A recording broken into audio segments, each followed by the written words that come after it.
That's us. Brilliant. Okay. Right. Good morning, everybody.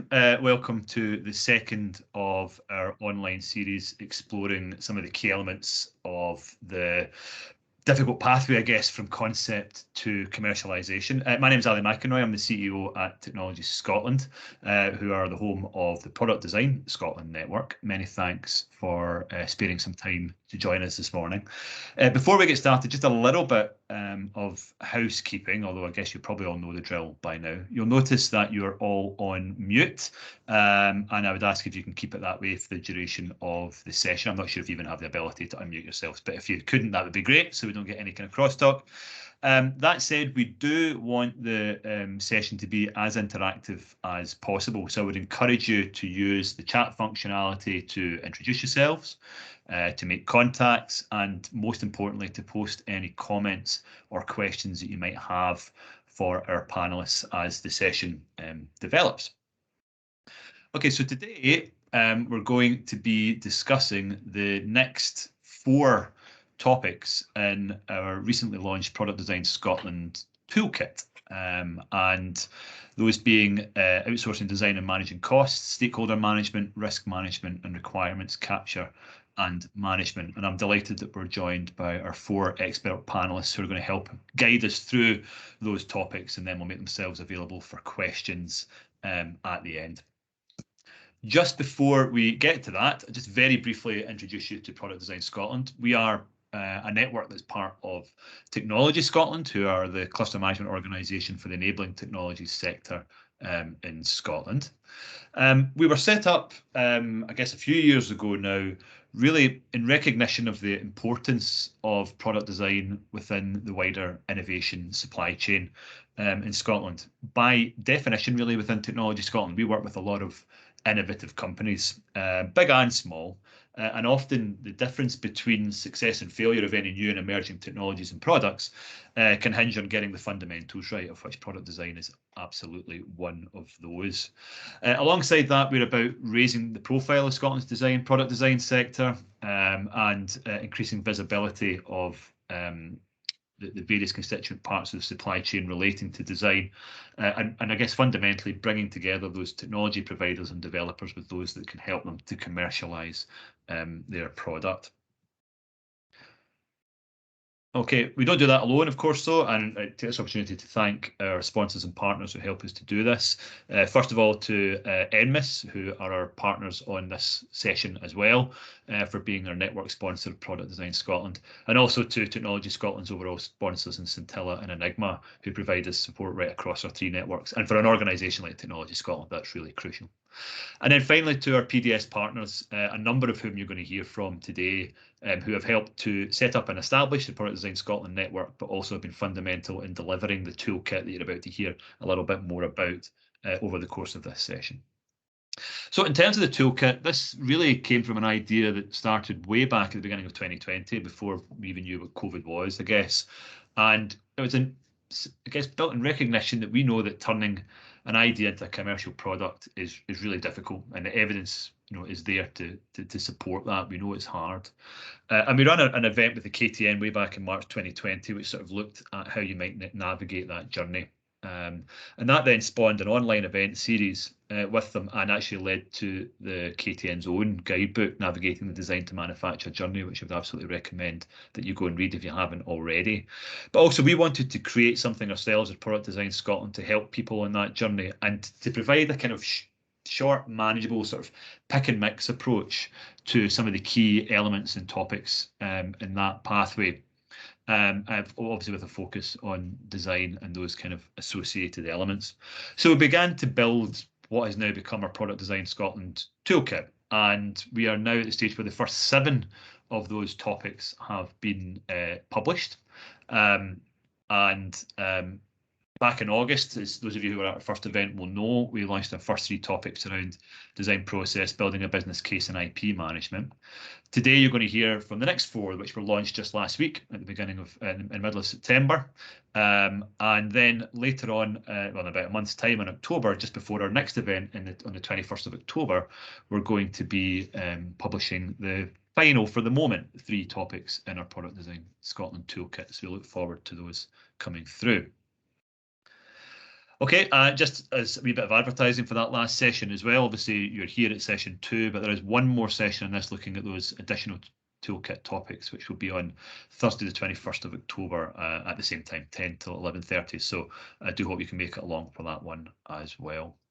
Okay, if you want to get in touch with me or want to know a little bit more about Product Design Scotland, then please use my email or go onto our website, or indeed Technology Scotland's website. But that's pretty much it from me. I'll just leave you again with the agenda here. I'm now just going to introduce you to Graham McLaughlin at NMIS, who's going to provide another welcome, his own welcome on behalf of NMIS. So Graham, over to you. Thanks, Lally. Let me just share my slides.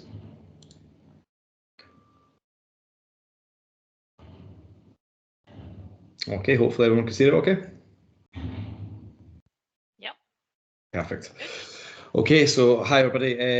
As Ali suggested, this is the NMIS, part of the NMIS series and part of the work that PDS have been doing in collaboration with all the partners in developing the Product Design Scotland Toolkit.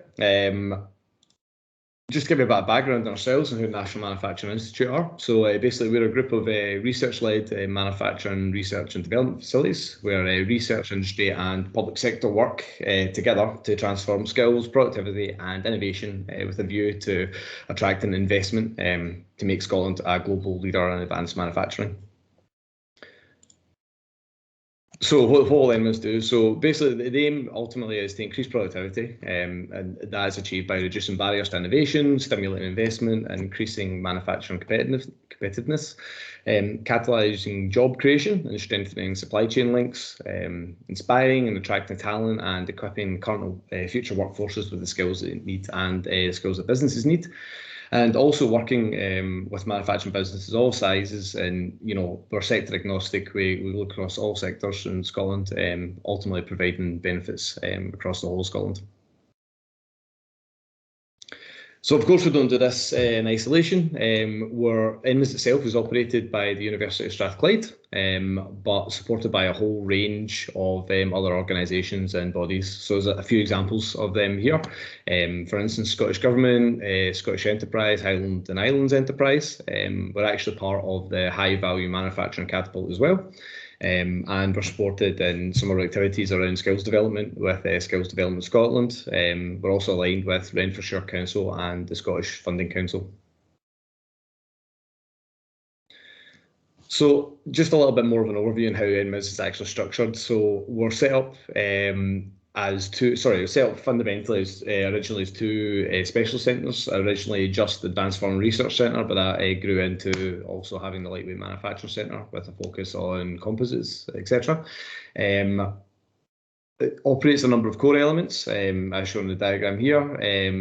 We have the Manufacturing Skills Academy, which hosts a number of professional development courses. Digital Factory, which is currently in development. I'll talk a little bit about that in a minute. And Collaboration Hub, which is meant to be a space for innovators, SMEs to come in and collaborate with other organisations and other areas of expertise where we can draw in from our academic partners, etc. What's important though is to note that NMIS is operating right now. So even though we have a lot of development ongoing, we are contactable and we have details available as part of this webinar. You can get in touch with us. So like I said, on the Digital Factory front, I guess the reason I'm highlighting this is the NMIS Design Engineering team, which I am part of. I'm the Product Development Team Lead in the team. Is one of 3 teams that makes up the Digital Factory. The focus of this facility is to help organisations, digitalise their operations and systems.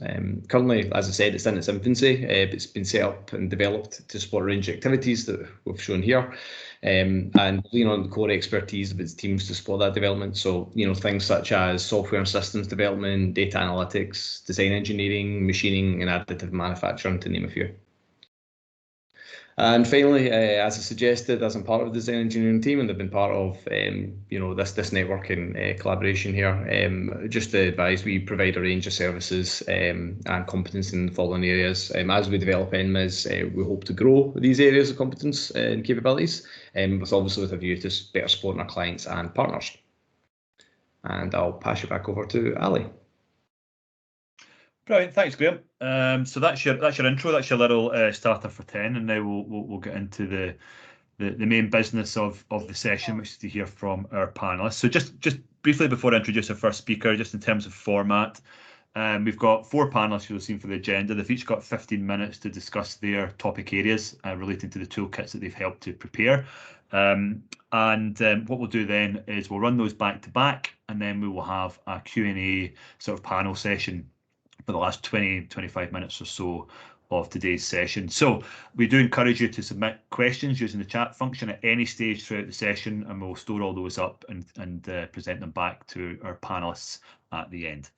Okay, so let's get kicked off then. So we're going to start with what is toolkit number 4 in our series, which is around outsourcing design and managing costs. And I'm going to leave you in the capable hands of Tristan Elliott, who is the Business Development Director at i4 Design. Tristan. Great, thank you, Ali. I'm just sharing my screen right now. Can you see the first slide? That's looking good, yep. Perfect, thank you. Okay, thanks for the introduction, Ali. So as you said, I'm Tristan Elliott, the Business Development Director for i4 Product Design. I've been with the consultancy for nearly 7 years now, but I've been in other design roles and consultancy roles for about 15 years in total. So my particular position in the company is meant to have a focus on meeting startups and also established brands, understanding their requirements and helping them out to plan and cost their developments. So essentially, myself in consultation with the design team have worked to remove reliance on crystal balls and put some method back and replace the black art that's used sometimes to forecast budgets and projects. So who's i4PD? We're an employee-owned design and development consultancy, staffed with creative designers and engineers. And like the other companies talking today, our purpose, our mission is to augment the experience and capabilities of companies by offering a specific discipline. But with about 30 employees with skills ranging from product styling, electronics and software, we can also act as a turnkey design partner with all disciplines under one roof. So we've been very productive in the past 18 years as a consultancy. We've completed about 1,000 projects. These are in the medical, consumer, and industrial sectors. That's really important when you have that sort of track record and backlog of projects that you can rely upon for future estimates, where you can see some similarities between the products. So this talk is applicable to companies from all sectors, but it's more relevant to those who are working with a mechanical hardware element rather than a pure software project. So besides working as a design partner, our company is also involved in our own R&D projects, including one project about automation via AI of cost estimation for injection molded components and tooling costs. So some of the questions that I get asked on almost a daily basis by potential customers and existing customers is, am I too early to engage? Is this the kind of project that makes sense to outsource? And roughly how much would it cost for X type of a product? So I'll try to answer these and some more questions throughout the talk, sorry. So you'll probably know and be aware of the 3 main ways to start a development. The first and most obvious that comes to people's mind is having an in-house team. And that is generally the lowest cost option. However, if you don't have this team in place already, there's quite an initial outlay, and people don't always think about the additional costs other than salary. You need to factor in equipment for those individuals, space to house them if they're not working remotely, oversight, training, and they'll always be there when you need them, which is a good thing, but they'll also be there when you're not, when there might be delays due to technical issues or component supply issues, which is a lot of at the moment, basically across the board for electronics components and also for materials for mechanical parts. So also when factoring in your in-house staff costs, it's quite a competitive market at the moment for hiring. And a lot of people are going out to recruiters to help with this and attract new talent. And usually that accounts for 15 to 20% markup on salary costs. And usually that recruiter fee is half up front and then the rest after a few months. You also have to factor in pensions, national insurance, and overheads. So that 40K salary, which you've been advertising, actually turns into about 65K in cost in the first year. So it's important to note that when thinking about the overall in-house costs. The next option people think about is contractors. So there will be more budget required than an in-house team member for a contractor, as they'll charge an hourly rate that also includes their overheads and profit. They'll bring their own equipment. They'll usually be working remotely and have their own other costs to consider there. But you will still need to also provide design reviews, project management, and in some cases, technical leadership as well. They shouldn't be working on other projects, so it should be basically a full-time equivalent effort for you and full-time focus, unless they've otherwise agreed with you to be working partly with another company a couple days a week. The downside of contractors is that whilst you can pause them, you'll still likely be paying for that. You can give them a month's notice to terminate, but they may not be there when you come back because contractors are few and far between.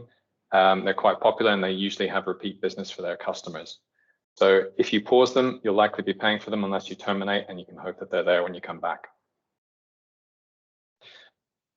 The third option is what we're talking about at the moment, which is working with a product design consultancy, product design firm, agency, whatever you want to call it. It's basically an entity which has quite a few designers under one roof as a company, and then you usually will be giving them a brief. They'll provide you with a quotation which has work packages and broken up into different phases and deliverables associated with that. It is generally, on the whole, a more costly option, as the consultancy will carry more overheads due to the wider support team that offers project management, technical leadership. They will undertake internal design reviews before anything ever gets to you, and more than likely they'll have their own prototyping facilities which you can benefit from if you don't have that yourself.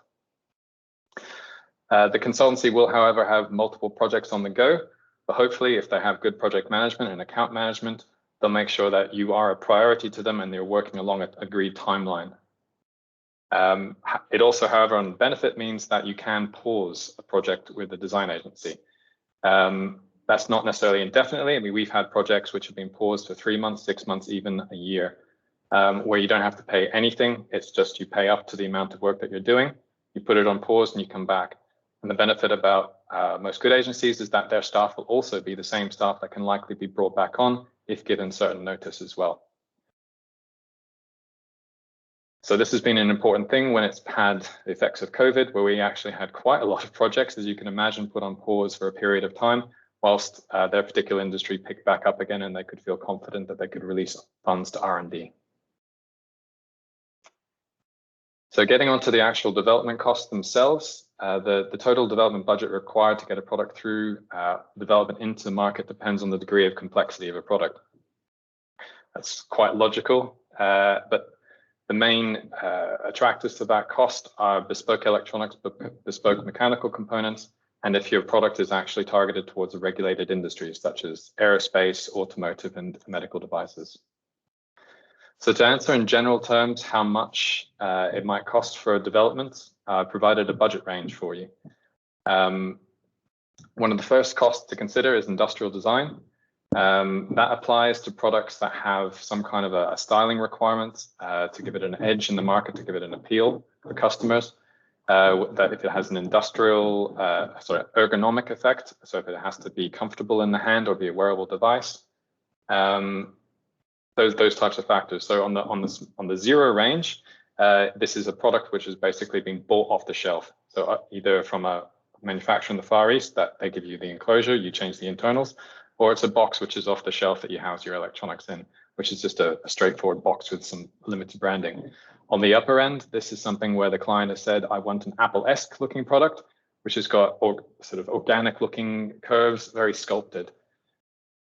Next is mechanical engineering. And again, it's the number of parts, the complexity of the parts, the manufacturing processes. So for example, a sheet metal part, which is relatively small, has just a couple bends, that's right down to the bottom end of the scale. Having something which is injected molding with lots of different features, sliders and the tools, that is up on the upper end of the costing, especially if there's movement in that, which requires a lot of testing and verification and high tolerance specs.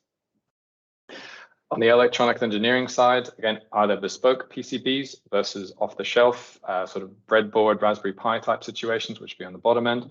The bespoke boards, multiple boards, high density PCBs, where you're trying to shrink things down as miniature as possible because you're trying to get them into an earpiece, for example, that's right on the upper end of the cost.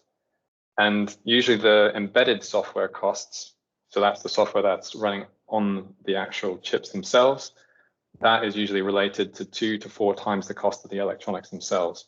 And the majority, or half the cost at least, is in the testing and debugging phase, which a lot of people overlook. They just think of what's it going to cost to write software. That's not the end of the story. It's the back end as well. And so I'm looking at the time. I have to rush through these as well, but we can have a conversation if anyone's got some more specific questions about these breakdowns. But prototyping, again, that depends on the number of prototypes and the fidelity of the prototypes. Is it just a cardboard model, or are we moving up to something which is a pre-engineering prototype? And that right up the upper end of the range there. Compliance testing, these are the third-party costs that you have to consider. So these are the test houses, TUV, Intertek, just to name a few. So it's not the design house, it's actually a third party, which is certification to run some of these tests for you, which are needed for your electrical safety, radio emissions, EMC for your electronics and communications. Tooling, this is the capital expenditure that you have to put out there for a mold, for example, an injection mold or a sheet metal bending form jig. Again, an injection mold is probably one of the most complicated, huge steel blocks. These individual, just to create an individual part for your mobile phone, these can cost £30,000 for a single tool of about a plastic part that's about that size. What you don't want to be is in the position of getting a cost for that at the very end of your project and not anticipating it in your initial funding raise. Something you need to think about upfront. And that's why we've created this automated cost estimator for injection molding parts and tooling, because we've seen too many people get caught out at the end of the stage without having that included in their budgets.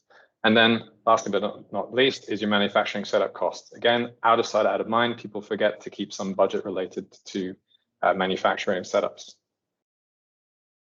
So getting on to the question of, should I outsource the design of my products?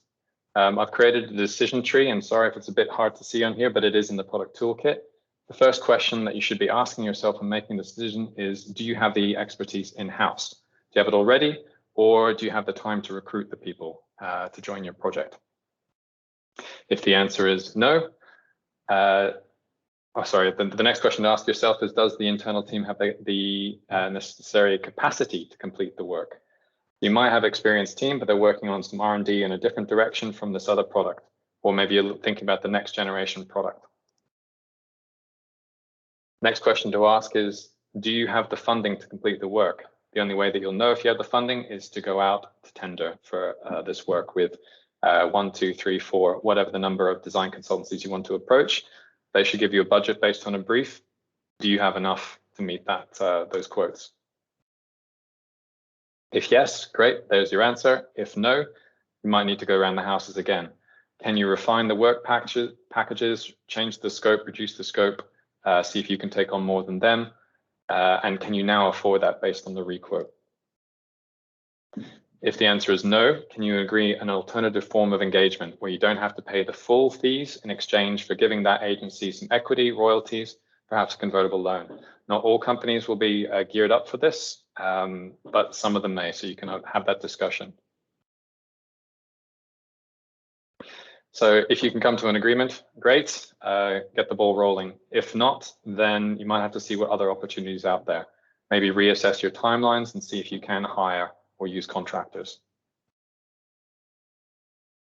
So what should you do before actually speaking with and potentially even contracting the design agency?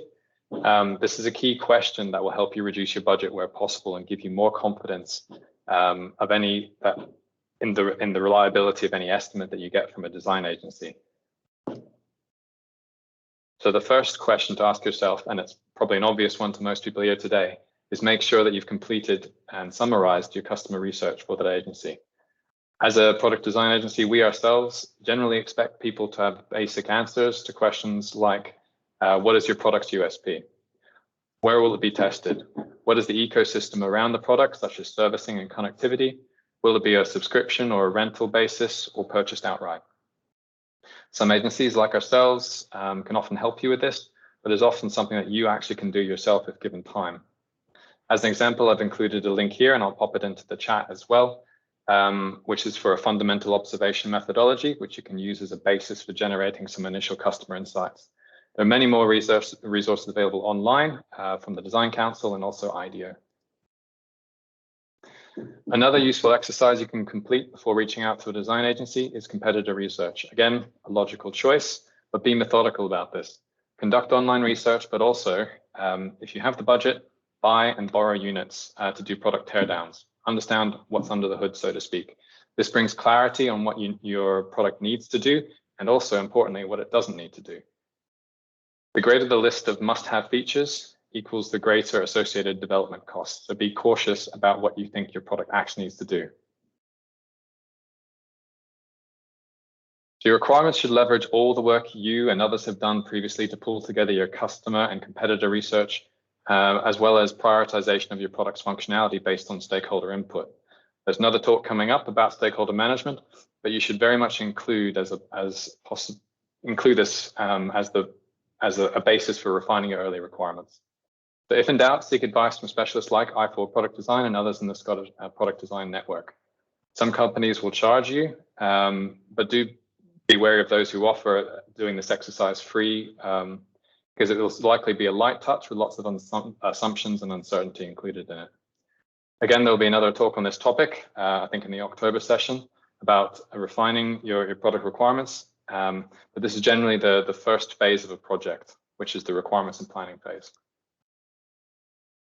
So next is to set a set of sensible development milestones. Your product design journey will require different prototype solutions at each stage of the development, and different stakeholders will have different requirements. Your choices will be a compromised balance of satisfying wishes of stakeholders, timescales, and project budget. So prototype regularly, but sensibly, and be aware that cutting corners to cut costs will actually have impacts on the back end, and it could actually increase your costs. So set sensible and clear milestones about your development. It's unreasonable to think that you're actually going to launch with what would be exactly your end customer will want. So factor in maybe an earliest sellable product versus your earliest lovable product. So I've highlighted some of the costs that relate specifically to product design and development, but you have to consider the other costs as well in your overall planning. So these are patent costs, HR, accountancy, and regulatory costs. The cash expenditure, as you can imagine, will rise significantly the further along you go. So don't underestimate the investment you need, and expect the unexpected. Build in contingency within your plan as well. So whatever cost you get back from the design agencies, factor in some additional cost as well for when you might want to change your scope or specification for the product. And in negotiations with the design agencies, do seek value for money, but also be respectful, because again, cutting corners will have impacts on the quality of your design output. So the decision of how to build your team is never black and white. Each company and product that they are developing will have its own special requirements. So based on your existing capabilities, specific time and financial constraints, consider the pros and cons of the various options available. And importantly, do your homework. Investing time and sometimes money into market research, developing a detailed set of product requirements before signing up to a development agency will stop you wasting time and money. Changing the course part of the way through or all the way through development is sometimes the death knell for a project. So do speak to product design agencies before you think you might be ready. Have a chat, but do that homework before contracting a design agency. And this is a bit of a checklist. Ali, how are we doing for time? You've got about 10 seconds. Okay, I won't run through all of these in particular, but I will stress that ask for a detailed breakdown of what a design agency is going to be giving, the list of inclusions and exclusions to make sure that you're not making any assumptions that you shouldn't be. You're all on the same page, and that will set you up on a good starting point, because that's what you want to do, because product design is a people-based interaction. Meet the project managers, that will be your lead interface. Understand who the technical leads are going to be, and if they are actually going to be working on, because you can meet some people you expect will be on the project, turns out they're not. So get that assurance right up front if you can. And there's some other up here, and again, we can go through some of those if we have time in the questions. And so thank you very much for listening. That's brilliant, Tristan. Really appreciate that. It's just a really good summary of the options available, just really practical advice, and I think quite pragmatic as well. So no, really appreciate that. That's great. Okay, doke. So as Tristan mentioned, there'll be a chance to ask questions later on, and of course, there's more detail on all of that in the toolkit itself. So we encourage you to go and view that. Okay, on to our second speaker, who's going to be talking on the subject of stakeholder management. So I'll introduce Danny Kane, who's the design director and co-founder at Filament. So Danny, over to you. Thanks, Ali, and thanks, Tristan. Can everyone see the slides okay? That's looking good, Danny. Yep. Yeah, so as Ali mentioned, I'm Danny Kane, co-founder and design director at Filament. And hopefully over the next 15 minutes or so, I'll talk to you a bit about what stakeholder management is and share some techniques and lessons we've learned, sometimes the hard way, on how to engage stakeholders more effectively and finally run through a short case study. So we're a Glasgow-based product design and development agency, and we specialise in the development of IoT and connected hardware products. So basically, we help take our clients, turn their core technologies into market-ready products. Our business is actually made up of three main focus areas. So we've got the traditional consultancy model, and historically, this has made up the majority of our work. But we've also augmented this with the internal IP generation, especially over the last couple of years, with a more significant focus on this. And we have several of our own ideas and products in development at the moment. And most recently, we've been one of the founding members of STAC, so it's the Smart Things Accelerator Centre. That's a not-for-profit IoT and connected hardware-focused business accelerator program. And this has really allowed us to experience stakeholder relationships from a number of different perspectives. Sorry, 2 seconds. I've seem to have lost the feed on my laptop. Give me a second, I'll get it back.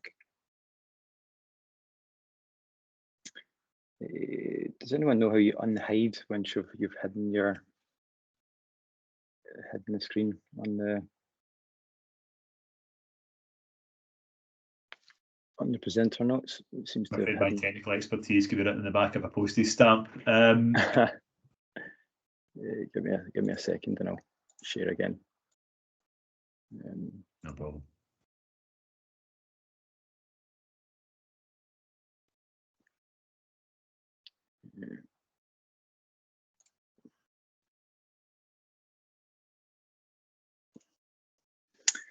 Okay, can everybody see that again? Is that...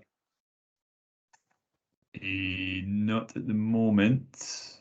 Okay. I don't think you're sharing right now, Danny. Yeah, that's it. Got it now. We're seeing your desktop now. There we go. That's you. You're back. Back in business. Back in the game. So as I said, we've worked with companies of all shapes and sizes, from ambitious startups to global brands, to help them develop innovative products and services. We've also worked across diverse sectors, from very different cultures and ways of working, from digital health, circular economy, connected transport, smart buildings, to name a few. And since 2013, we've helped develop and release over 100 products with our customers. These kind of weird and wonderful projects range from gourmet vending machines to autonomous lawnmowers, anti-counterfeit banknote scanners, smart building sensors, wearable vital signs monitors, solar thermal collectors, immersive aircraft simulators, antiviral door handles, and automatic bike chain oilers. So it's fair to say we've had quite an eclectic experience, and every day is a bit of a school day. So besides the variety in these products themselves, we've also learned there's a huge variety of stakeholders involved in each of these projects. And we've come to realise that effectively managing these stakeholder relationships is every bit as important to the project success as the quality of the technical and creative output. So our mantra is product design connected. So on one hand, sort of obvious meaning is a nod to the sort of IoT and connected products we develop, which are a mixture of digital and physical.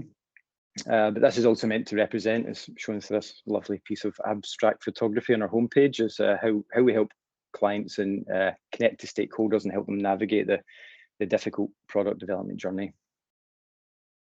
So what exactly is a stakeholder? Well, sort of simply put, it's anyone, people or groups of something to gain or lose from your project's outcome. So these are sort of categorized into two main groups. Your internal team, which might include project managers, technical team, marketing, procurement, sales, etc. and obviously the management and executives of the company. And the other main group, external, as the name might suggest, are people out with the organisation. So these could be end users, customers, a range of consultants you might use, such as product development partners and intellectual property, regulatory and compliance, etc. These are also suppliers, so your primary manufacturing assembly partners, component vendors. They could be investors and shareholders. They could even be government bodies or the wider society as a whole. It's important to know that even the simplest new product development will involve collaboration between multiple team members and organizations. So knowing and understanding their unique communication needs is an essential and, in my opinion, an often undervalued part of successfully realizing a new product. So what is stakeholder management exactly? So that's a process where you organize, monitor, and improve relationships with these stakeholders. Maybe management isn't even the best term. It's more about stakeholder influencing and how you can engage them throughout your project.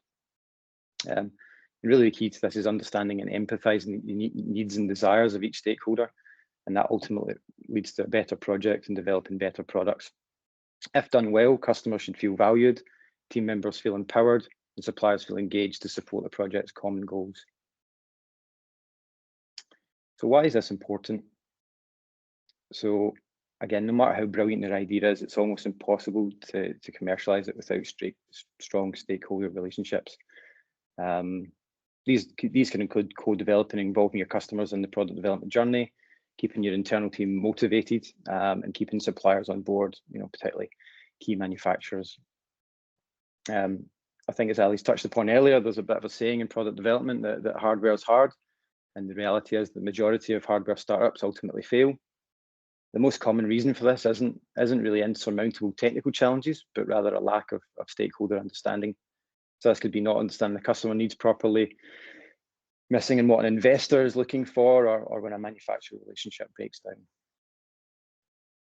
So we're going to look at what the steps in effective stakeholder management.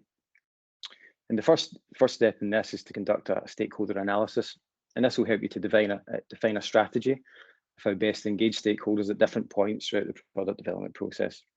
So you can start doing this as soon as the scope of your project is defined, and use it to map out your stakeholders. So the first stage in this is to identify. That sounds quite obvious. It's probably a list of your stakeholders, both internal and external, and also it helps to categorize these to make sure you've not missed any. And it's important to note that while all stakeholders might not be involved through the entire project lifecycle, it's important to build relationships early so they feel involved from the beginning.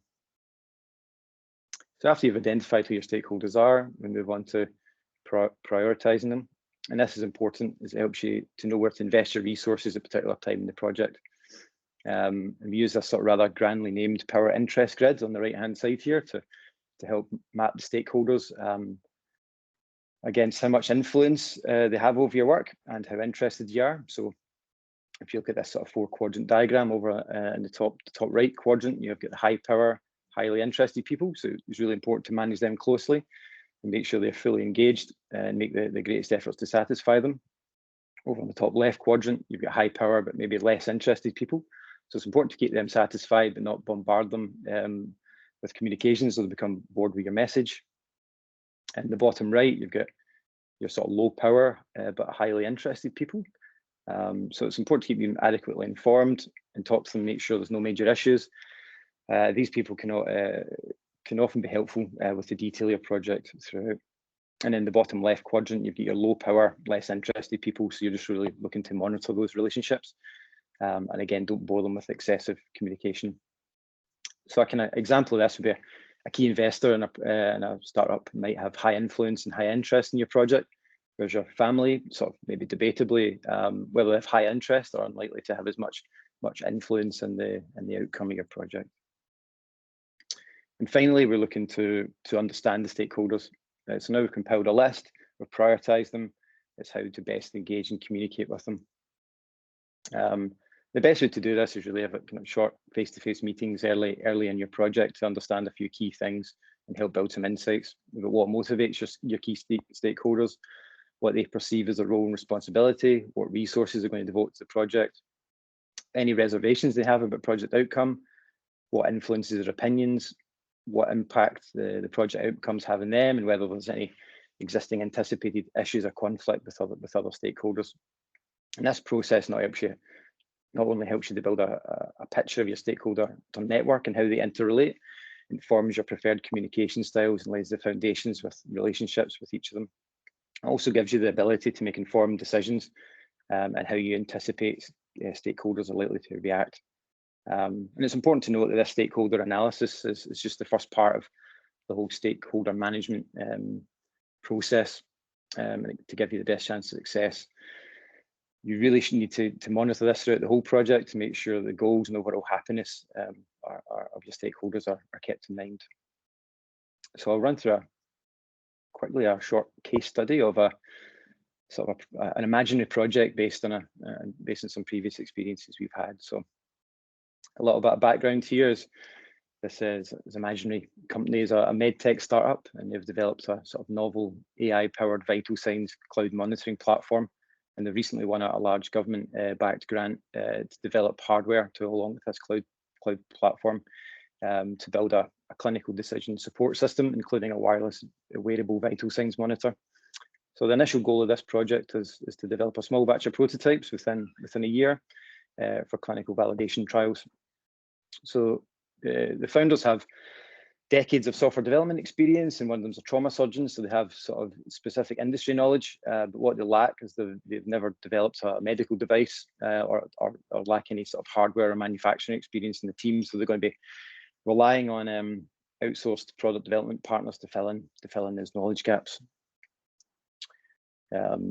So again, the first stage is, because it's a high risk, high complexity project and a highly regulated industry, they've decided to conduct a stakeholder analysis. And in this table, you can see they've categorized all the internal and external stakeholders, including sort of future stakeholders such as angel investors and venture capital firms, as they've recognized are likely to require significant further investment to get anywhere near product launch. So you can see on the left, you've got the categories ranging from your internal to your product development partners, your manufacturing partners, all the way through to sort of government agencies, different end users and potential customers. So even in this one, you can see the end users of doctors, nurses, patients.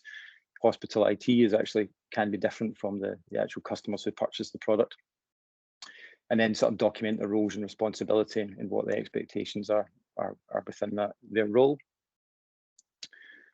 As we've discussed, so once you know who the stakeholders are, next key thing is to populate the priority grid here. So you can see that they're placed in according to their power and influence over the project, and you can must know that these can shift throughout the project progress. So when this is made up, component vendors are maybe less important, but I think as Tristan mentioned, the state of the electronic supply chain at the moment, the power could end up moving from very low to very high, depending on how desperate you need the components. And then up at the top right hand corner here with your high interest and high power, you've got the monitoring team from the government agency, who really you want to keep happy at all costs, because they essentially hold the purse strings. So this helps you to sort of map out where your key stakeholders lie on this grid. And then finally, understand. So following prioritization, the company had discussions with all the key stakeholders to understand their motivations and expectations, as well as any reservations and potential conflicts. And from that, this stakeholder communication plan was developed to ensure that the individual needs are being made. And this helps the company to build trust with stakeholders, anticipate situations and preempt decisions that should in turn have a positive outcome in the project outcome. So you can see here again, you've got your categories, their influence level, and then from these initial meetings, you've got the insights as to what their key needs and expectations are. So you've got a popular one for us design consultants, or a well-defined project scope.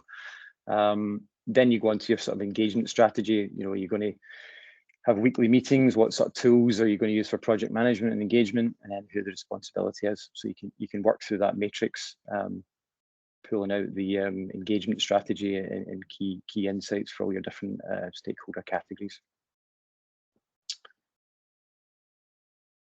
yeah, so obviously I've skipped through that in fairly short, but again, it's on the toolkit in a bit more detail if people want to have a look there. So just finally, in summary, really you want to document your key stakeholder roles and make this accessible throughout the project so everyone's on the same page and everyone can keep up to speed on their expectations and what's expected of them.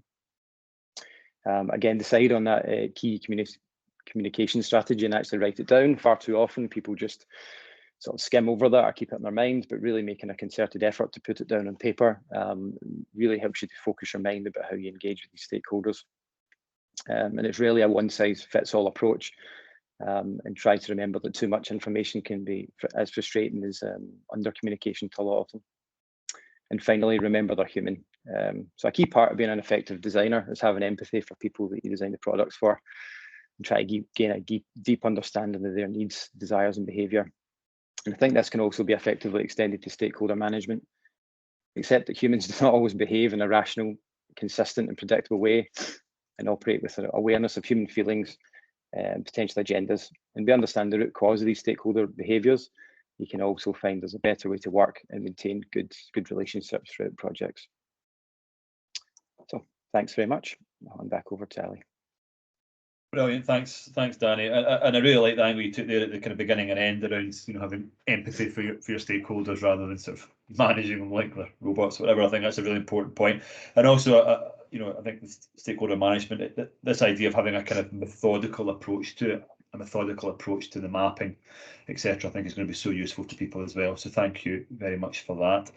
Okay, so we're halfway through our presentation. Just a wee reminder that you can put your questions to our panelists in the chat at any stage. But we're now on to our third speaker, who's going to talk to us on the topic of risk management. And I'm going to pass you on to Stuart Kelly, who's the Technical Director at Systolic.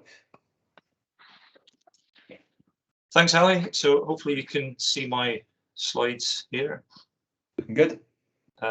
So I have a few minutes here to talk to you about risk management in product development. One of the questions I've been asking myself while I was preparing this is why, when we first talked about this whole product development toolkit, why did I volunteer to talk about risk management instead of something sexier like cybersecurity or 3D printing or blockchain? And I think the answer to that could probably take much longer than the 10-15 minutes that I've got for the talk. But the truth is that there's a lot of reasons risk management is central to product development, and it's not entirely down to my kind of glass half empty personality. So the biggest reason is that risk really is an unavoidable part of innovation and product development. Whatever the product is, at some point there's going to be some testing that you have to do on the product, and you really don't know for sure until you run the test whether it's going to pass or fail. You might learn something from that testing that you have to take back into the development. So the development's always a journey. The other reason, as Danny's just explained very well, is that product development is about people. It's about lots of teams of people working together, and whenever you have lots of teams of people working together, you certainly can't predict exactly how that's going to turn out. Thinking about the product itself, the use environment and where your product's used is going to be extremely variable, especially if you're looking to develop a product for sale globally. It's going to be used by a lot of different people. People have different mental models of how they expect the product to work. They'll be using it in different environments. So there's a lot of potential variability there that needs to be managed and anticipated. And then the third big reason why risk management is important is that from a regulatory point of view, if you want to put most products on the market, then you have a requirement to demonstrate that any safety issues, any safety risks associated with that product are outweighed by the benefits to the users. So what does that mean in practice? I think of, as I've just said, that any product of any sort of significant complexity, there's going to be probably more risks than you can really get your head around. And the first step in dealing with that, for me at least, is to try and categorize those risks by which part of the project do they impact. So there are some risks which are mainly about the commercial aspects of your business. For example, what is the product going to cost you to make? There are other risks which are about project management and largely about timescales. How well are you able to predict the timescales? Are you going to be able to deliver the project in the timescales that you've either set or have been requested? There are large numbers of technical risks. These are obviously very specific to the particular product and the project that you're developing. If it's an electronic product, then always one of the first ones on my list would be electromagnetic compatibility. That's always very difficult to predict how the product's going to perform, both in terms of the radio waves that it emits and its susceptibility to surrounding products. Then there's the category of user-related risks. This is what regulators are interested in. This is where often you need to document your risk analysis in quite a lot of detail. And then there's increasing awareness that products also have an impact on wider society and the environment, whether that's unintended consequences of a new product type, or whether that's end of life, where you're thinking about disposal and making sure that your product doesn't have a long-term impact on the environment, which is, could have an effect for much longer than the products in use. Question at the beginning was, what will possibly go wrong? What can possibly go wrong? I think the aim of risk management is to try and identify what will probably go wrong in your project. Doesn't mean that it will, but there are some things which are much more likely than others. And for any realistic product development project, you've never got enough resources. There's always more that you could be doing than you have the time to do. So identifying the highest risk items allows you to concentrate your effort and your resources in the right area. The team that you have around you, your internal team, the consultants and the contractors that you bring in to work on the team, that is obviously the first port of call for identifying risks and identifying hazards. But there's also a lot of resources out there. There's a lot of standards and methodologies and lots of information that's out there, which is essentially collecting experience from past projects and trying to make sure that those issues are considered in your project. Not going to go through the whole list that I've got on screen here, but one area which I think is very useful and maybe isn't used as much as it should be is to look at incident report databases. So, for example, the EU has a product alert database. This is about products that are mostly consumer type products, and you can search on that database for the reasons for recalls. So I pulled a few bits of data out of there yesterday, and you can see here that risks like choking and electric shock and fire and strangulation are top of the list. So if your product has any aspects of it which could cause these kind of hazards, then these are certainly areas to focus on, because when you come to take your product to market, you can be sure that the regulators will be looking to make sure that your product's safe in these aspects. A few things that are interesting here that are not on the list or are very low on the list. I think things like energy consumption and security. There's surprisingly few product recalls based on those. That might change over time. Another big one, which there's been a lot of new legislation and standards over the last few years, is children swallowing batteries, which doesn't seem to appear on this as a cause of product alerts, but maybe it's categorized somewhere else. So you can certainly learn from this kind of data, but don't assume that everything's on there. Depending on what industry you're working in, there may also be more specific data relating to your product. This is an example from the FDA, who regulate medical devices in the US.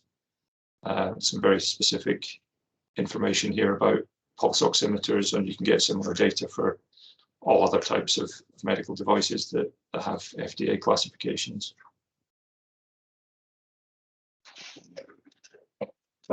So as I said, there are lots of different categories, and you don't necessarily need to have fully expanded, written down risk assessments for every category. It may be that some risk assessments you just do in your head. Some risk assessments you perhaps have a meeting and minute it. But I want to show a few examples of if you do need to document your risk assessment in detail, what does that look like? The key here really is to define the process before you go and do the risk assessment. Then that allows you to work with quite a large team to collect all the knowledge and experience of your team. So two main parts to the risk. There's the probability and the severity of the harm. Typically, you would find a number of categories for severity of harm. I've got an example here where we have 5 categories. An important thing is to try and make sure that you have consistency in the severity of reviewed risk assessments, where the same end result coming from different hazards is given different severities, which doesn't really make sense if you think about it. But it's very easy to do that while you're going through the risk assessment. So before you start, think about what are the likely harms that your product could cause, and have a consistent severity for those. Similarly, for probability, common to define a few categories. It's quite helpful to think about how do you define probability, not just to pick up something from a template and try and define it in a way that connects to reality for your product or your project or your business or whatever you're assessing risk for. That just helps everybody to think about it in a way that makes sense. And then we take whatever our severity and probability definitions are and come up with some kind of matrix and say, well, if we have a serious risk, but we think it's remote probability, then we would consider that to be a medium risk. If it's frequent and catastrophic, then clearly that's a high risk. And we use that in perhaps a worksheet which looks something like this, where we start off with what is the hazard. So that could be burns, or it could be fire. What is the hazardous situation? Could be your product catching fire, and then the harm would be burns to the users. We use our matrix to decide, is that high, medium, or low risk. If it's a low risk, then perhaps generally we say that's acceptable. We're not going to spend more time on that. If it's medium, then we have to look at whether there are practical ways to reduce that in a reasonable amount of time. And if it's a high risk, then the chances are we need to think again about ways to address that risk, whether that's product design, changing the product, adding some features to the product, removing features from the product, or if it's a commercial risk, whether we need to do something to reduce the cost of the product.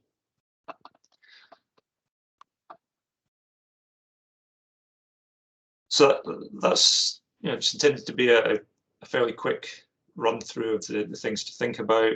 There's more details, and there's a kind of made up case study in the toolkit, which you can find on the Product Design Scotland website here. If you want to get in touch with me and discuss anything that's been raised here, then I've also got a website. And hand back to Ali there. Thanks. Thanks, Stuart. No, that's excellent, and I think you do the subject area down a little bit. Maybe it's not the sexiest area in the world, but it is so fundamental and so important to get right. I think it's really important that it's part of the toolkit, and really important that you were speaking about it today. So I hope that that's been valuable to those listening in at home or in your offices, wherever you are.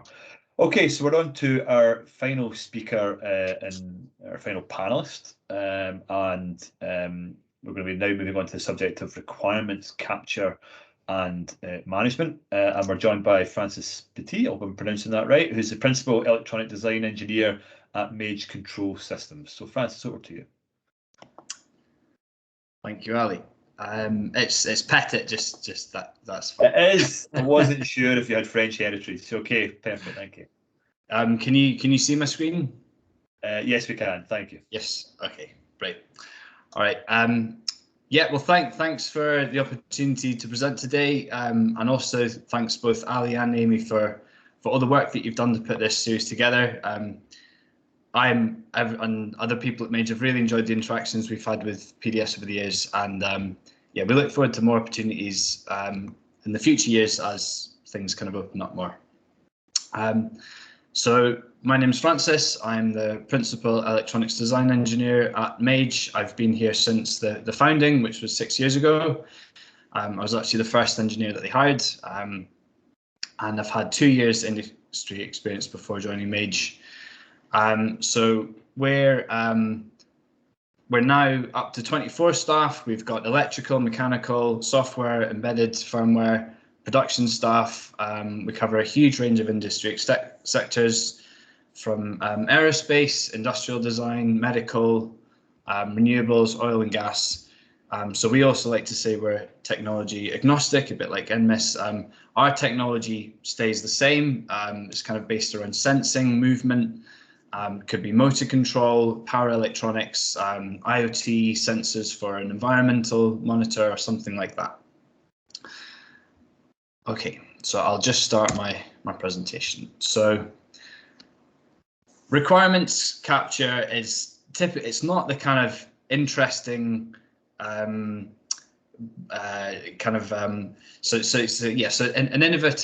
innovator typically wants to focus on the big picture. They kind of want that's the bit that kind of gets the juices flowing, and it's kind of exciting, and you can kind of talk about it and you think, yeah, we've really got something here. But requirements capture management, it's really important. It's undertaken by somebody, and it has to be undertaken by a stakeholder in the company. It doesn't have to be the individual or the company who comes up with the idea, but somebody within the project needs to kind of own and manage this document. And one of the main reasons for that is it defines what the metrics for the success of a project are. So if you're engaging with a design company, they need to know what they're doing and to what accuracy each part needs to be done, or they need a document that describes exactly what they're doing, and hopefully, as long as all the requirements are met, the project is then a success at the end of that. So what is a requirement? It should be, well, maybe it's not fairly obvious, I don't know, but it's a definition of a physical or functional need of a system or design. So it's basically, what is your product going to do? What is it? How does it do it? To what environment does it need to operate in? What temperature range? All these sorts of things. And it might be it might a bigger company would have a fully fleshed out requirements list. It would be based on use cases. It would be brainstorming and customer questionnaires. But typically, the sorts of people that we and many other companies within the Product Design Scotland kind of umbrella, we might be dealing with entrepreneurs or smaller companies, and they might not have, they might have a much more skeletal list, or it might even just be an idea in paper or even just in mind. So coming up with this list helps to all the parties that are involved to understand what is it that you're trying to do here, and typically it also forms part of the contractual agreement. So again, you know, that's another reason it's really important to get this stuff done right. So how do you gather requirements if you don't already have them? So your kind of high level requirements are what your business needs. So that might be like, it's what you're trying to achieve as a company. You've got this idea. What are your objectives? What are your target users? You then break that down into, well, how is your user going to interact, and what do they need in order to use your product? Is it going to be an app? Are they going to need some tactile, you know, some interface, something hands-on? And then from these two levels, you then come down to the kind of system levels, the details of how you're going to achieve it. So that's your kind of, is it going to be a piece of hardware? What does that hardware need to do? Does it need batteries? All these sorts of requirements. And the system requirements really helps to kind of, that's the kind of enabler of the user requirements and the business requirements. So getting requirements right, it's really important, obviously, and you need to think about what the system should do, and that should be your main focus. You also need to include what is out of scope, and that might be there is some IP issue. So that you have a competitor and you don't want to step on their toes for some reason, or there's just, you know, some technology that you just can't use. It's also really important to well define your requirements. A poorly defined requirement, it's up to interpretation. So if I was to look at the requirement and come up with one answer or one understanding of what it means, and somebody else looks at it and comes up with another, you won't come up with a product that everybody likes or sees in the same way. You also don't want an overly tight requirement, so you don't want it to be so hard to achieve this specification when actually you don't need it to be, because your customers don't need that level of accuracy. So again, it just comes back to understanding what you need to do, and it's not quite what's the minimum amount you need, but what really is your requirement of accuracy or efficiency or whatever it is that the particular requirement's about. And then the worst one, conflicting requirements. It's obvious, you know, you've just not gone through them, or we've not gone through them, or whoever is managing the requirements to kind of check each one against the other one to make sure, do these all agree? Do these all add up to the same thing? This is just some basic requirements examples. So what condition is it going to operate in? Is it going to be inside mostly all the time? Is it a lab-based set of equipment? In that case, your temperature range is pretty narrow. Probably doesn't need to be waterproof. I've just given an example in the comment for IP rating of the IP53 because the only known use case for water is a cleaning bottle. So just really thinking about what your product is going to be, where it's going to be used, how it's going to be used. And obviously, as well as your normal operating conditions, you might have some extreme conditions that it needs to survive for a few minutes or hours or whatever. So just really understanding the whole set of requirements of just not what's it normally going to be used for, but are there any extreme cases that you still need to consider? Okay, so you've done all this work, you've come up with your requirements. Is it a fluid document? It can be changed, of course it can, but it really shouldn't be considered this kind of dynamic working document. Changes may be necessary and they can be made, but as much work should be done up front to get them right as is possible. This kind of right first time word gets bounded about and it's impossible, but you know, try and get as close to that as you can. If a change is necessary, give time to all the partners involved to consider it. There may be consequences, there may not be, but if you kind of just dictate this change, there could be impacts later on that in the project that are discovered the hard way, by things being late or things costing more. And yeah, you really need, the client needs to make an informed decision, and in order to do that, they need the information of what is the impact of this change going to be. Okay, so there's typically 3 design stages. I mean, this is very, very kind of roughly, but you can kind of break it down into 3 big categories. So you've got your prototype design.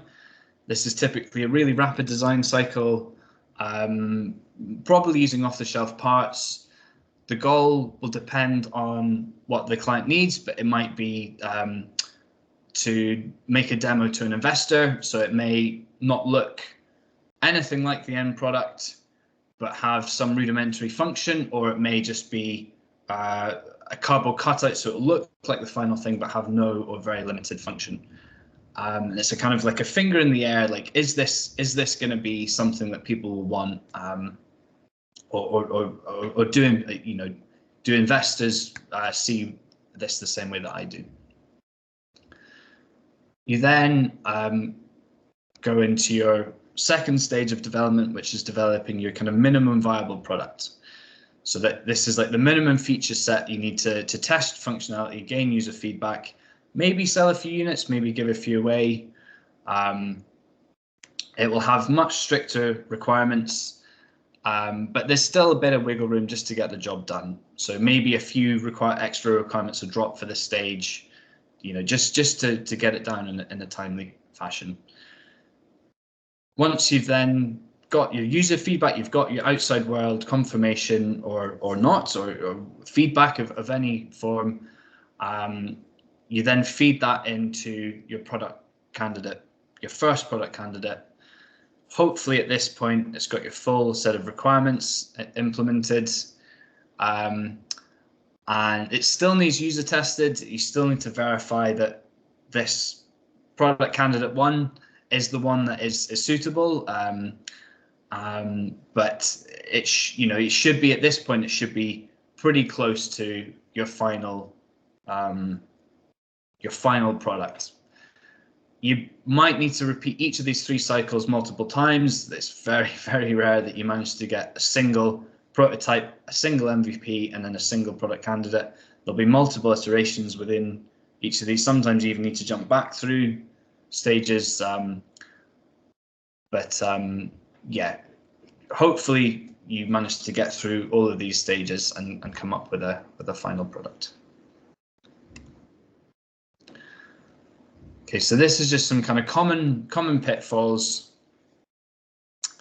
I kind of mentioned this a little bit earlier as well. So you might have unnecessarily over ambitious requirements. So especially kind of innovators and entrepreneurs who have this amazing idea, they want it to be as accurate as possible, as efficient as possible. And actually, you really need to think about what the correct level of efficiency and accuracy are. You don't want to over-engineer this product. As soon as you start selling it, that's really going to hurt your bottom line. If you're only selling a few, obviously the cost per unit matters a lot less, and maybe even the design cost matters less as well. But generally speaking, design cost matters to most individuals, most companies. And also unit cost matters a great deal. So you really need to just make sure that you've really got your correct levels of ambitiousness in your requirements. And you can always step that up over time. As long as you get your first unit made, you can then improve that over time. You don't need to get to this final stage straight away of this incredibly accurate system, because and the risk is that you might not actually even ever get there. The second one is this kind of strange little creature on the right, which is scope creep. And this is probably affected, I would guess, almost every project that has ever happened in design. And this is you're having a conversation and somebody almost in passing says, oh, what if it could do this? What if it could do that? What if we add this feature or change this? And sometimes this is really required and it makes sense, but often they're almost on a whim. They might not really add anything to the product, but they kind of add chaos and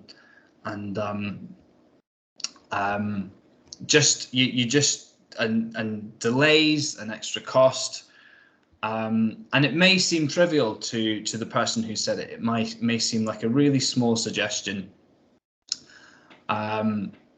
But again, it just adds this kind of element of unknown to the project. I've already mentioned poorly or loosely defined requirements, so I won't go into that one. Just some kind of frequently asked questions that we have experienced at Mage. So will the requirements be met? If it's a simple product, probably. Obviously, as the complexity grows, then the chance of one or more of the requirements being unachievable increases. If that's met, we'll have the design company will have the discussion, and you'll come up with a solution. Maybe it's dropped for that design stage and reinstated later. Another really common one is, what if I don't want to create a set of requirements? We've had some early conversations and meetings. Well, you need them. This is what the design parties work off of. Misunderstandings come into play. It's just so important. Final one, can you just start designing while we come up with a list? This is one we experienced a lot as well, and it's really risky. You might start off in the right direction, you probably will. You kind of have this ever-changing sea of drip-fed requirements. Nobody's really sure what they're doing. And it's just hard to keep everyone on the same page, and it ends up lasting as long, if not longer, because of this added confusion. And I don't think I have time to go into the summary, so I'll just finish there. Thank you for your time. Brilliant, Francis. Thank you. Thank you. What I'm hearing myself. That's very odd. Yeah, no, thank you as well for your kind words at the start of that, particularly after I just pronounced your name wrong, which I apologise for. Again, my mistake. And as somebody who carries the scars of being the wrong side of some overly tight requirements in previous roles, I can vouch for the importance of this subject area and getting it right, because it does make such a difference longer term to what you're trying to achieve. So thank you very much for that. Okay, we can now move on to what will have to be, I'm afraid, a relatively quick Q&A, which is fine, because it's important, I think, that we got the full picture from all of our speakers today. But we do only have 5 or 6 minutes, and you know, I haven't seen any questions coming through the chat specifically, so I thought maybe the best way just to kind of tie this up will be if I go back to each of our panelists, and I'm going to ask you the same question, but on your different topic areas, because I think it's often quite useful to learn from what others have done wrong. I mean, maybe that's a negative way of looking at it, I don't know. But as I come back to each of them in their topic areas to ask, what is the most common mistake that you see your customers, your clients making in each of the particular topic areas that you've been talking about today? So Tristan, if I start with you, going back to the beginning and looking specifically at managing costs, in your experience, if there is one, where do people most often go wrong with that? I think it's the out of sight, out of mind comes into play with the capital expenditure at the very back end. So they'll start to think about a beautiful, sleek product, Usually what that means is that there's some kind of plastic moldings involved. And people who haven't developed a product before forget that there's big, huge machinery in some remote factory who's going to be responsible for making that tool. And usually people don't know the costs associated with that. So if possible, when you're discussing it with product design consultancies, talk about your aesthetic aspirations, then also check what that impact is on your overall fundraising budget, grant or investment. Okay, so it's a case of people sometimes are blinded by those short-term costs and negotiating them without necessarily thinking further down the line. And as you rightly pointed out in your graph, they do tend to do that, don't they? So they do ramp up, and you're right. They're usually focusing on their patent costs, their branding, all the things that make the company look pretty and exciting initially. But you do have to think about the nitty-gritty at the end. Otherwise, you get the sort of zombified, which is what I call the living dead, where you've got something that's designed, but you can't actually finish it off. So it's that attrition rate that I think Danny mentioned at startups. A lot of hardware startups fail because they just don't have the final capital to get it into market. Yeah, no, I think that's a really good point of advice to end on in the cost front. Danny, so it's the same question to you, I guess, from a stakeholder management point of view. Again, where's the biggest pitfall that you've witnessed? I think really following on from Tristan's comments there, that it's really, especially sort of startups and early innovators don't engage manufacturing partners early enough in the process, and they end up going so far down the line thinking they can then have this, nice RFQ pack to give to a manufacturer, and it'll all be great, and the product will pop out at the end. And I think the most successful projects that we've been involved in is when they identify potential manufacturing partners early, and then they get buy-in from the manufacturer early on in the process, so they don't feel as if they're just getting a manufacturing pack sort of handed over the wall at the 11th hour, and that can help to sort of mitigate a lot of problems in the design phase, but also sort of set manufacturer expectations, because a lot of innovators go to manufacturers with, we're going to produce 1 million of these units in year one, and 9 times out of 10 that doesn't materialize, and everyone's sort of disillusioned. So I think that bringing certain sort of stakeholders into the manufacturer to early meetings, even if we're not in them all, that really helps to sort of set expectations and have that sort of smoother transition from the product development into the manufacturer phase. And I presume that the product design consultancies could be quite useful in terms of a conduit to that, to act almost as a part of the role that you see for an agency to not to govern the stakeholder management as such, but perhaps some of those stakeholders like the manufacturers, for example, which a number of innovators may not have quite the same relationship with.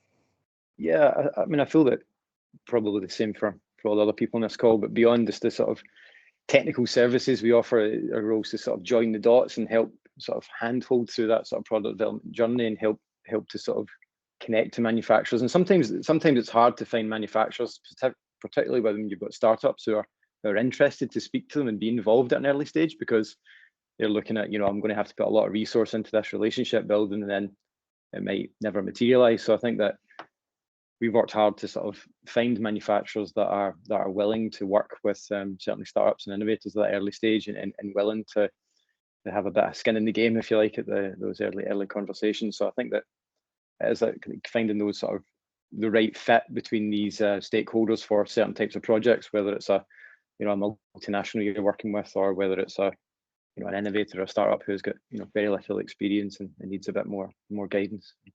Brilliant. Okay, thanks, Danny. And then Stuart, on risk, I guess the risk of not identifying risks correctly. We're going with risks upon risks. But again, are there particular areas that you see people have maybe less for? I'd imagine like health and safety risk, for example, will be very clear in people's minds and often perhaps not overlooked. But are there other areas that you see people get wrong in those early kind of decision making? I think it's similar to what Francis was saying. It's about not making enough space early in the project to get a good overview of what your risks are, and it's a little bit of a psychological thing that you're very excited about your product, and you only really want to think about the good features about your product and why it'll be incredible and users will love it. But if you take a little bit of time then to think about what are the things that they might not love about it so much, then that helps you to make sure that you start off developing the right product. It helps to inform your requirements in terms of you know, the worst thing is you spend 12 months developing a product and then realize it really needs a safety feature or it doesn't meet a requirement in a standard, and you've got to go back and explain to everybody why it's going to take another 6-12 months to get it to market. And investing that time up front is difficult to do, because to do it properly, it's multidisciplinary. You really need to pull in your whole team, and while you're doing that, they're not making progress on designing those prototypes that everybody wants to see. But yeah, making time for it early in the project pays dividends in the long run. Yeah, and I guess must have you know, such a strong influence on Francis was talking about around requirements, and you know, I think today's been a good example where you can see that all these different elements, clearly they don't exist in isolation, right? They're all you know, impinge on each other, so to speak. So Francis, just to finish that off, then you did touch on a couple of the major pitfalls that you see. Is there one in particular of the ones that you mentioned that you see as being the biggest issue that you guys face on a daily or weekly basis? Yeah, I think just not really understanding who your end customer is going to be and how they're going to use the product, and then having to go through multiple totally different products, because you develop this full system, fully functional system, you go and test it, and at that point then discover it's not quite right, and it just becomes a really long and expensive way of discovering that. So just, you know, making sure you really go through the product designs, you know, do multiple prototypes, do a couple of MVPs, and then go to your final product, and just feed all that information back into your requirements all the time as well. Okay. And I think I guess overriding message, thank you guys for that. I do think it's often useful to just to weirdly to work from some of the mistakes that people make, but I think the message is quite clear that you've got to have that longer term view of what you're trying to achieve, and have that holistic view as well. And I think that was really the aim of the toolkit, was to do that, to cover these topic areas. Haven't been picked out of thin air. You know, they have been picked deliberately with the help of the guys on this call and others to guide as much as possible through that entire journey, and we may add to the toolkit in future as well if we think that there's a need there. But that's why it's there. We hope it's going to become a really valuable and useful resource to people. So please do go and check it out, and tell others to go and check it out as well. And hopefully you'll be able to get, I mean, the toolkits are designed to give a flavour rather than massive detail perhaps, but it'll give you that flavour, and then perhaps you can engage with others to help you answer some specific questions, those on the call and others within that have helped to support that PDS toolkit. So I want to finish on time, and we are now just a couple of minutes away. So that just leaves me to thank our 4 panelists for their input, not just actually their input today, but also their input to the toolkits themselves. These are the guys who develop the content and pull the content together. We've just kind of pulled that into a toolkit as part of Product Design Scotland. So thank you guys for that. Thank you guys for your input today. Thank you at home for, or in your office, I guess, for listening in today. A reminder that the last of these sessions will be on Thursday, 21st of October. We'll be discussing the last 3 topics, or last of the first topics, if you like, of the toolkit, and we'll hope to see you there. Until then, enjoy the rest of your Thursday, and thanks again for coming along. Thanks. Thanks. Thanks, everyone.